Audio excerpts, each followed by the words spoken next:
நல்லதொரு மனைவி நல்ல பிள்ளை அமைந்தவர் வாழ்க்கையில் இன்பம் கொள்ளை. நல்லதொரு மனைவி நல்ல பிள்ளை அமைந்தவர் வாழ்க்கையில் இன்பம் கொள்ளை. கொடுத்து வைத்தேன் அனுபவித்தேன், கொடுத்து வைத்தேன் அனுபவித்தேன். அவள் தந்த பரிசுக்கு நன்றி சொல்வேன். வர வேண்டும் வாழ்க்கையில் வசந்தம், அது தர வேண்டும் வளர்க்காதல் இன்பம்.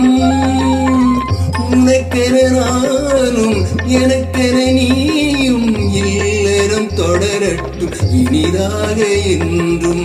வர வேண்டும் வாழ்க்கையில் வசந்தம், அது தர வேண்டும் வளர்க்காதல் இன்பம்.